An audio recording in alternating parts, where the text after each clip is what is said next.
بڑا پیار کیا نبی پاک علیہ السلام نے حضرت فاطمہ سے، چھوٹی تھی نا۔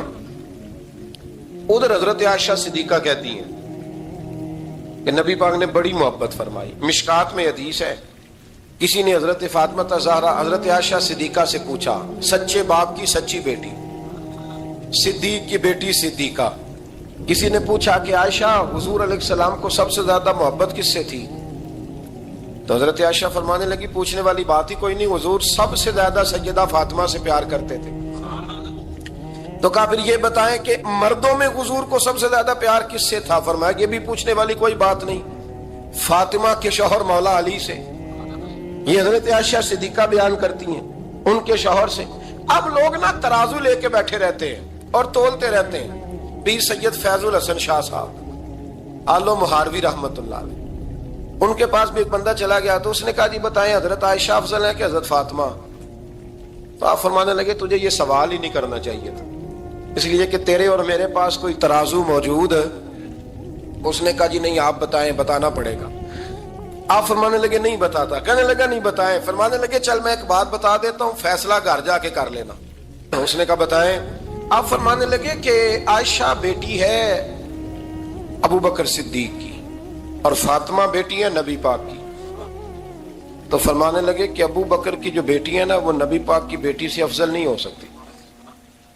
اور پھر فرمانے لگے کہ فاطمہ زوجہ ہے مولا علی کی اور عائشہ زوجہ ہے مصطفیٰ کریم کی۔ تو فرمانے لگے جو علی کی بیوی ہے وہ نبی کی بیوی سے افضل نہیں ہو سکتی۔ تو وہ کہنے لگا جی نتیجہ کیا ہے؟ فرمایا گھر جا کے نکال لینا، نتیجہ تو گھر جا کے نکال، یہاں ترازو پکڑ کے نہ بیٹھ۔ ہاں جو حضرت عائشہ نے کہا اس پر غور کر۔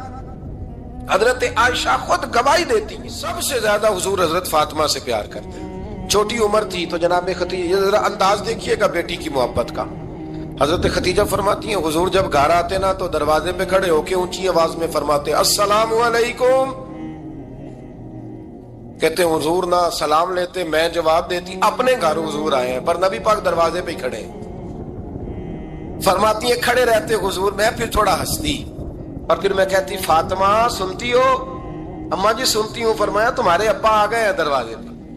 تو فرماتی ہیں جناب فاطمہ وہاں سے دوڑ کے آتی اور رسول کریم کا دروازہ کھولتی، پھر نبی پاک کو انگلی سے پکڑ کے اندر لاتی۔ فرماتی ہیں جب تک وہ جاتی نہیں اللہ کے رسول دروازے پہ کھڑے رہتے، وہ انگلی پکڑ کے لاتی، پھر رسول کریم انہیں گود میں بٹھا لیتے۔ فرماتے ہیں وہ چھوٹی چھوٹی باتیں پوچھتی اور حضور ان کے بڑے بڑے جواب دیتے۔ وہ چھوٹی چھوٹی باتیں، بچپن کی ایک بات لکھی ہے ہمارے محدثین نے، ایک دن چھوٹی عمر میں، بالکل چھوٹی عمر میں حضرت فاطمہ نے پوچھا یا رسول اللہ میں اپنے رب کو کب دیکھوں گی؟ اللہ اکبر، عمر چھوٹی اور بات بڑی کر دی، میں کب دیکھوں گی؟ تو حضور نے فرمایا فاطمہ بڑی جلدی، رب کریم تمہیں جنت میں لے جائے گا اور ساری جنتی عورتوں کی سردار بنائے گا اور پھر میرا رب تجھے اپنا دیدار بھی کرائے گا۔ تو جناب فاطمہ تو زہرا رضی اللہ تعالیٰ عنہا چھوٹی چھوٹی باتیں کرتی۔ حضرت خدیجہ کہتی ہیں جب چلے جاتے نا حضور تو میں پھر بلاتی، میں کہتی ادھر آنا فاطمہ، کیا باتیں کر رہی تھی اپنے ابا سے؟ تو کہتی پھر وہ مجھے بتاتی بھی اور راضی بھی ہوتی۔ یہ سلسلہ آخر تک چلا، یہ حضرت فاطمہ سے راز کی باتیں کرنا حضور کا آخر تک چلا۔ بخاری مسلم میں حدیث، وہاں راوی حضرت خدیجہ ہے، یہاں راوی حضرت عائشہ صدیقہ ہے۔ جناب عائشہ صدیقہ کہتی ہیں حضور کے وصال ظاہری سے کچھ دن پہلے خود نبی کریم علیہ السلام نے حضرت فاطمہ الزہرا کو بلایا، اور جب وہ آئیں تو کہتی ہیں ان کو میں نے آتے دیکھا تو میں نے پھر حضور کو ان کے استقبال کے لیے کھڑے ہوتے بھی دیکھا، پھر حضور نے ان کا ماتھا چوما، جہاں بیٹھے تھے وہاں بٹھایا، پہلو میں بیٹھ گئے اور فرماتی ہیں پھر باپ بیٹی باتیں کرنے لگے۔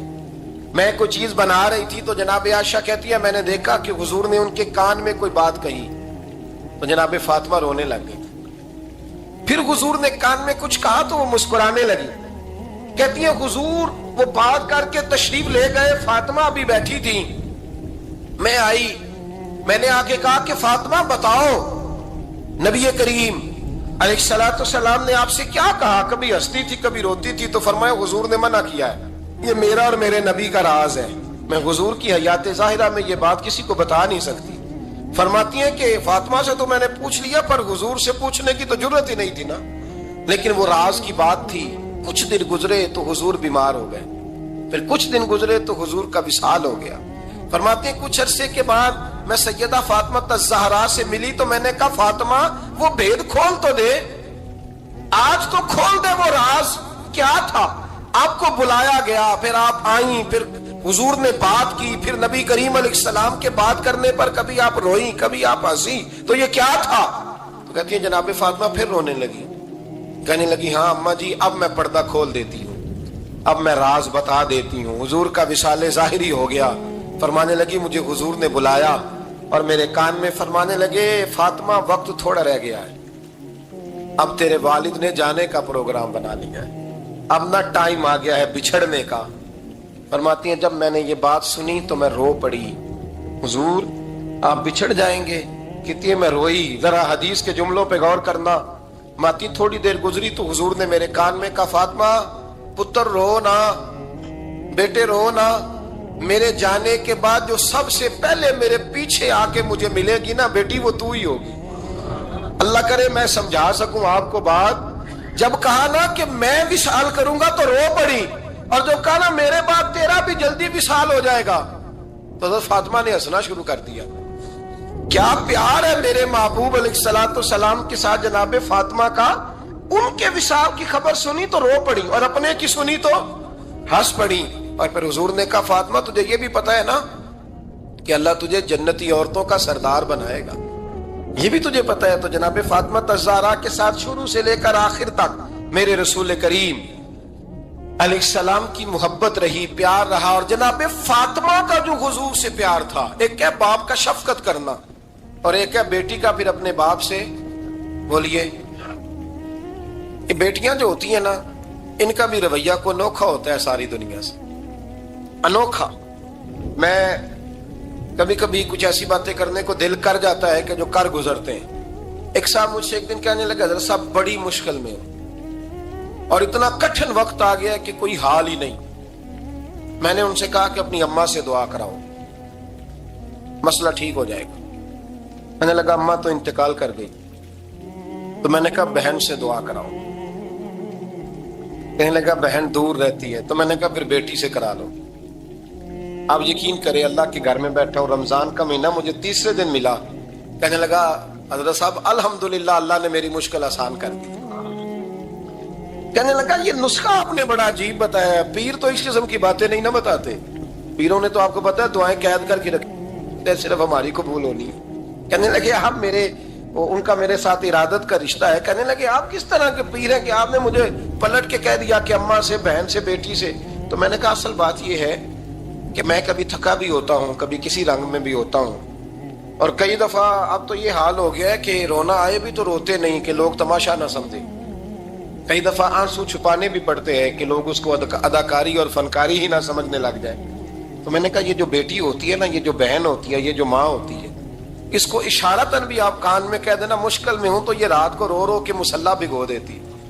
یہ رو رو کے دعا مانگتی ہے بیٹے کے لیے, بھائی کے لیے, باپ کے لیے. اس کا رنگ ہر بیٹی پیار کرتی ہے. اور یقین کریں کہ کلیجہ ٹھنڈا ہو جاتا ہے جب بیٹیاں چھاتی پہ لیٹتی ہیں, تو لطف آتا ہے کہ اللہ کریم نے اس ننھی سی کلی میں کیا ٹھنڈک رکھی ہے کہ سارے دل کا جو ہے بوجھ اس نے ہلکا کر دیا. تو بتائیے پھر میرے نبی پاک کی شہزادی کی حضور سے محبت کتنی ہوگی. چھوٹی سی عمر تھی حضرت فاطمہ کی جب حضرت خدیجہ وصال کر گئی. تو کسی نے کہا فاطمہ سب سے پہلے گھر سے کب نکلنا ہوا؟ تو بخاری مسلم میں حدیث ہے, اللہ کے نبی نا بیت اللہ شریف کے سامنے سجدے میں تھے تو ابو جہل کو شرارت سوجھی. شرارت. اس نے کچھ لوگوں سے کہا, عقبہ بن ابی معیط تھا, کچھ اور لوگ تھے. کہنے لگا میں ابھی رستے سے گزرا ہوں تو وہاں کسی نے اونٹ ذبح کیا ہے. تو اونٹ کی اوجڑی, آپ نے اوجڑی دیکھی ہے نا, جانور کی اوجڑی بڑی وزنی ہوتی ہے, اس میں گندگی ہوتی. اونٹ کی اوجڑی بڑی وزنی ہوتی تھی. کہنے لگا وہاں اونٹ کی اوجڑی پڑی ہے, وہ دیکھو نبی پاک معاذ اللہ سجدے میں ہے, تو معاذ اللہ ثم معاذ اللہ وہ اونٹ کی اوجڑی اٹھاؤ حضور کی گردن پہ رکھ دو. تھوڑا سا مشکل سے جمعہ پڑھنا پڑ جائے نا, اور تھوڑا سا مشکل سے پڑھانا پڑ جائے, تو ہم دین کے بہت بڑے خدمت گزار بن جاتے ہیں. یہ دیکھو سجدے کتنی مشکل سے ہو رہے ہیں, یہ دیکھو سجدے کتنی مشکل سے ہو رہے ہیں، کتنی مشکل سے حضور کے سر انور پر اوجڑی رکھ دی۔ یہ وہ وقت ہے کہ نہ تو چچا ابو طالب ہیں جو پہنچ جاتے، نہ جناب ختیجہ ہیں جو بندوبست کرتی، تو کسی نے نہ جناب ختیجہ کے دروازے کے سامنے منہ کر کے کہا کہ محبوب کے گھر والوں، حضور کے سر اقدس پر اوجڑی رکھ دی ہے کسی، اور حضور سر اقدس اٹھاتے ہیں تو تکلیف محسوس کرتے ہیں۔ جناب فاطمہ کہتی پہلا دیہڑا تھا جب میں چہرے پہ کپڑا ڈال کے نہ تو اپنے بابا کے لیے نکلی، فرماتی پہلا دن تھا، میں حرم کعبہ میں پہنچی، حضور کو سجدے میں دیکھا تو چھوٹے چھوٹے ہاتھوں سے میں نے اوجڑی نیچے گرائی، حضور بولے کچھ نہیں، نہ میں نے کوئی بات کی، میں نے حضور کی انگلی کو تھاما اور میں کنویں پہ لے آئی، حضور بھی نہیں بولے، جناب سیدہ فرماتی میں بھی نہیں بولی، حضور بیٹھ گئے اور میں کنویں سے پانی نکالنے لگی، میں حضور کی زلفیں دھوتی جاتی اور حضور روتے جاتے، زلفیں دھوتی جاتی اور حضور روتے جاتے۔ پھر حضرت فاطمہ نے جب حضور کی زلفیں دھو لی تو ہاتھ اٹھائے، کہا اللہ جنہوں نے میرے بابا کو تکلیف دی ہے نا ان کو برباد کر دے۔ میں رات روایت پڑھ رہا تھا مشکات سے تو میں حیران ہو رہا تھا کہ یہ عجیب منظر ہے، یہ عجیب منظر ہے کہ جب طائف والے پتھر مارے اور نبی کریم علیہ السلام سے حضرت زید بن حارثہ کہ حضور دعا کریں یہ تباہ ہو جائے، تو نبی پاک کہ نہیں زید میں نے نہیں ان کے لیے تباہی کی دعا کرنی، یہ نہیں ٹھیک ہوتے تو ہو سکتا ہے ان کی نسلیں ہی ٹھیک ہو جائیں۔ اور جب احد میں وہ لوگ پتھر مار کے دانت شہید کر دیں، حضرت ابوبکر صدیق جیسی ٹھنڈی طبیعت کا آدمی عرض کرے حضور دعا کریں یہ تباہ ہو جائے، تو حضور نے فرمایا اللہم اہد قومی فإنہم لا یعلمون، یا اللہ میری قوم کو ہدایت دے، یہ جانتے نہیں یہ کیا کر رہے ہیں۔ حضور نے کبھی بھی کسی کے لیے دعائے ضرر نہ فرمائی، لیکن آج یہ عجیب منظر ہے، شاید یہ واحد وہ وقت ہے کہ جناب فاطمہ الزہرا نے جب کہا نا کہ اے اللہ انہیں برباد کر دے انہوں نے آج میرے والد کو تکلیف دی ہے، حضرت فاطمہ کی دعا سن کے تو حضور نے بھی ہاتھ اٹھائے، کہا اے اللہ جیسے میری بیٹی کہتی ہے نا ویسے ہی کر دے، اللہ کر دے انہیں برباد، فاطمہ جیسے کہتی ہے ویسے، اللہ کرے آپ کو سمجھ آئے میری بات کہ وہاں جہاں شدید تکلیف دی گئی وہاں حضور نے کسی کے لیے ایسی دعا، اور یہاں فرمایا اللہ جیسے فاطمہ کہتی ہے ویسے، اللہ اکبر۔ حضرت عبداللہ ابن مسعود کہتے ہیں کہ وہ دعا بھی میں نے سنی اور پھر میں نے ان سب لوگوں کو جن کے لیے جناب سیدہ نے دعا کی تھی ان سب کو پھر میں نے بدر میں کٹتے ہوئے بھی دیکھا، میں نے ان کی لاشوں پر گھوڑے چلتے ہوئے بھی دیکھے، پھر میں نے دیکھا کہ صحابہ انہیں گھسیٹ کر کنووں میں ڈال رہے تھے، میں غور سے دیکھ رہا تھا اور ان کے چہرے پہچان رہا تھا، تو مجھ سے کسی نے کہا عبداللہ تم کیا غور کر رہے ہو؟ تو میں نے کہا میں غور کر رہا ہوں یہ وہی ہیں سارے جن کے لیے سیدہ فاطمہ نے دعا کی تھی کہ یہ برباد ہو جائے، یہ وہی ہے میرے رسول کریم علیہ السلام کی ہر تکلیف کو جناب فاطمہ نے اپنی تکلیف سمجھا، ہر تکلیف کو۔ جب انسان کے دائیں بائیں کچھ لوگ ہوتے ہیں نا اس کے دکھ بھی سمجھنے والے، سکھ سمجھنے والے لوگوں کی تعداد لمبی چوڑی ہوتی ہے۔ ہمارے زمانے میں ہمارے ہر آدمی کے ساتھ ذاتی مطالبات ہیں، ذاتی، تو جب تک وہ میرا مطالبہ پورا کرتا رہتا ہے میرا اس سے پیار رہتا ہے، اور جب وہ میری خواہشات پوری کرنی چھوڑ دیتا ہے پھر میرا اس سے کوئی رشتہ نہیں رہتا۔ میرے عزیز حضرت فاطمہ الزہرا کا کمال یہ ہے کہ انہوں نے میرے محبوب کا دکھوں میں ساتھ دیا، حضور کی تکلیف پر وہ تکلیف میں آتی، پریشان ہوتی۔ یہاں سے بات چلی 4-5 سال عمر مبارک تھی، حضرت فاطمہ کی کل عمر 29 سال ہوئی ہے۔ حضور کی عادت مبارکہ تھی جب سفر پہ تشریف لے جاتے تھے تو سب سے آخر میں سیدہ فاطمہ کے گھر جاتے، واپس آتے تو سب سے پہلے سیدہ فاطمہ کے گھر جاتے۔ مولا علی کہتے ہیں ایک دن میں نے عجیب نظارہ دیکھا، نبی کریم علیہ السلام سفر سے واپس آنے والے تھے، میں نے حضرت فاطمہ کو اطلاع دی کہ حضور آج پہنچ جائیں گے، تو انہوں نے گھر سارا صاف کیا، سجایا، سوارا، کھانا پکایا، لیکن فرماتی ہیں جیسے ہی حضور اندر داخل ہوئے نا گھر کے، جناب فاطمہ نے حضور کا چہرہ دیکھا تو ہاتھ پکڑ کے چومنے لگی، اور کہتے ہیں جب انہوں نے سر اٹھایا تو ان کا چہرہ سارا آنسوؤں سے بھرا ہوا تھا۔ رسول کریم نے بیٹی کے سر پہ ہاتھ رکھا، بٹھا لیا، فرمایا فاطمہ بیٹے رونے والی تو بات کوئی نہیں تھی، کیوں رو پڑی ہو؟ تو عرض کرنے لگی محبوبہ میں بچپن سے دیکھ رہی ہوں محنت کرتے، جد و جہد کرتے، مشقت کرتے، یا رسول اللہ آج آپ آئے ہیں تو آپ کے چہرے پر تھکاوٹ کے آثار ہیں، حضور وجود تھکا ہوا ہے۔ یا رسول اللہ میں نے ساری زندگی آپ کو کام کرتے دیکھا ہے، مدینے والے حبیب مجھے بتا تو صحیح کام کب تک کرنا ہے؟ کو وقت آئے گا جب آپ کی کمر بھی بستر سے لگے، کو ٹائم آئے گا آپ گھر میں بیٹھیں من پسند غذائیں کھائیں، حضور کب تک یہ جدوجہد کرنی ہے، کب تک یہ کام ہوگا؟ جناب فاطمہ فرماتی حضور نے میرے آنسو پونچھے۔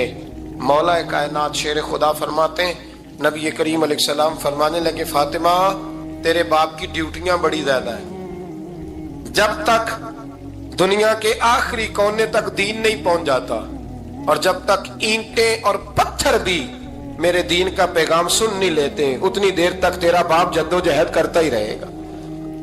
یہ بڑا مشکل کام ہے، یہ دین کا سفر، یہ دین کی جدوجہد، یہ دین کی تھکاوٹ۔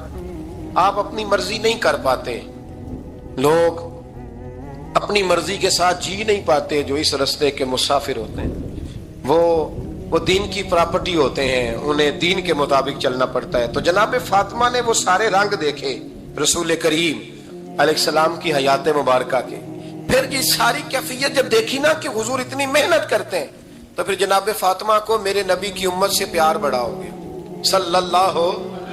سمجھیے گا اس بات کو، امت مسلمہ سے حضرت فاطمہ کو بڑا۔ امام حسن کہتے ہیں میری اماں سارے کام کرتی تھی گھر کے، اب تو شہزادے ہیں نا ہمارے بچے، کام اور بچی، یعنی بچی میکے سے واپس آتی ہے تو سب سے بڑا دکھڑا یہ سناتی ہے کہ وہ کام بڑا کراتے ہیں، یہی ہے نا دکھڑا؟ ہاں نہ تو کریں، سب سے بڑا دکھڑا کیا ہے؟ پتہ نہیں کیا کراتے ہوں گے، ہال نہیں چلوا لیتے کہیں یا کچھ چکی نہیں پسوا لیتے، پتہ نہیں کون سا ایسا کام ہے۔